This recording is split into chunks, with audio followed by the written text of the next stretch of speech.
Dans cette vidéo, nous allons réaliser un cylindre sous OneShape. Donc dans la vidéo précédente, on avait réalisé le pavé.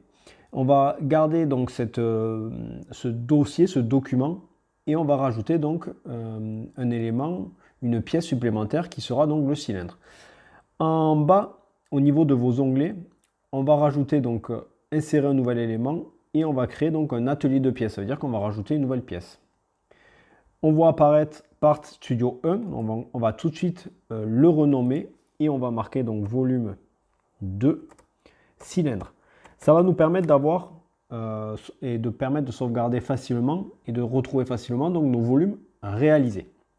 Donc comme tout à l'heure, je me retrouve avec les trois plans. Donc j'enlève les deux qui ne m'intéressent pas. Visuellement, c'est plus facile. Et je vais garder exactement la même méthode que tout à l'heure pour le parallélépipède. Je vais dessiner donc en esquisse un cercle et je vais l'extruder. Donc je vais dessiner un cylindre de diamètre 140 et d'une longueur de 136. Donc je vais aller assez vite normalement. Si vous avez fait la vidéo précédente, pour vous, ça sera facile. Donc je clique sur esquisse. Je choisis le plan, donc je vais choisir le plan de face. J'hésite pas à cliquer ici sur la perspective, me mettre bien en face. Et cette fois, au lieu de dessiner donc un rectangle par sommet, je vais dessiner un cercle par son centre.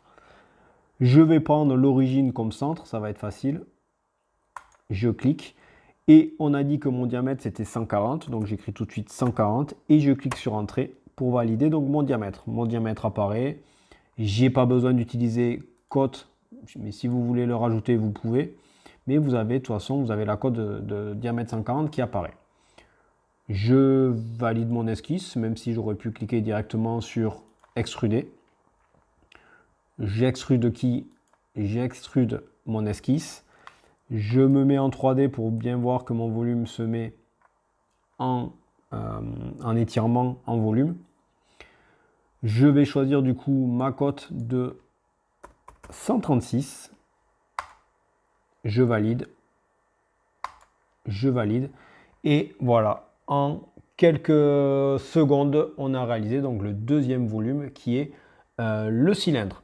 Je vous laisse aller à la vidéo suivante. On va utiliser une autre fonction et on va réaliser un volume qui est un peu plus compliqué, qui est un tronc de cône.